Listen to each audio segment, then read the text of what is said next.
এরপর বলা হচ্ছে ইফতার করা, ইফতার করতে হবে। ইফতারের ফজিলতটা কি?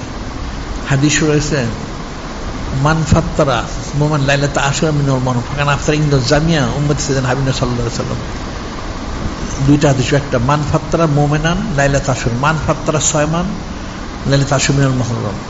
কেউ যদি কোনো রোজাদার ব্যক্তিকে আশুরা শরীফে রোজা রাখছে তাকে ইফতার করায়, কোনো ব্যক্তি যদি আশুরা শরীফের কোনো রোজাদারকে ইফতার করায়, তাহলে সে যেন সমস্ত উম্মত, আখিরি উম্মত যারা, তাদের সবাইকে সে যেন ইফতার করালো। সুবহানাল্লাহ। সমস্ত উম্মত কতজন, কারা?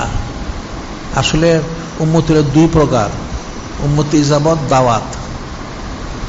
ইজাবত যারা আমরা স্বীকার করছি আমরা উম্মত, আর দাওয়াত যারা এখনো স্বীকার করে নেয় এরা উম্মত। অর্থাৎ একমাত্র যিনি খলিক, যিনি মালিক রব আল্লাহ পাক, তিনি ছাড়া সমস্ত সৃষ্টি নূরে মুজাসসাম হাবিবুল্লাহ হুজুর পাক সাল্লাল্লাহু আলাইহি ওয়াসাল্লাম উম্মতের অন্তর্ভুক্ত। সুবহানাল্লাহ। সমস্ত জিন ইনসান সকলেই।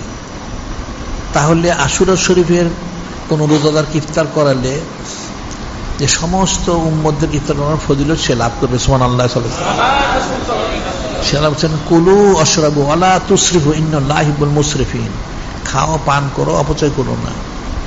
এখন আশুরা শরীফের রোজাদারকে ইফতার ফজিলত, আমরা তো এখানে অনেক ইফতার করাই, সাহারিও করাই, আমরা ইফতারও করাই।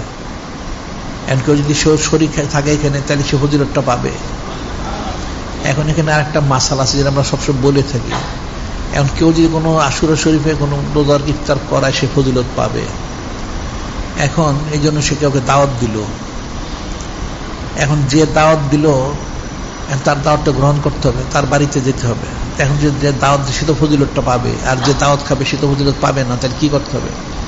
তাহলে সেও যেন কিছু ইফতার নিয়ে যদি কারো বাড়িতে সে যায়, ইফতার নিয়ে গেলে সে ইফতারটা মিশ্রিত করে একসাথে যদি খায়, তাহলে যে দাওয়াত দিল আর যে দাওয়াত খেলো দুজনেই ফজিলত লাভ করলো। সুবহানাল্লাহ।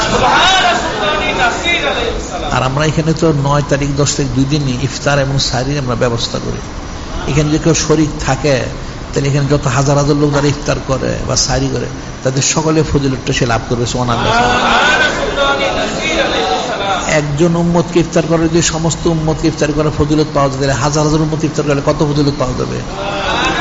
এটা ফিকির করতে হবে, অনেক ফজিলত। কারণ কোন সৃষ্টির পক্ষে সবাইকে খাওয়ানো সম্ভব না, এটা আল্লাহর একটা কুদরতি বিষয়।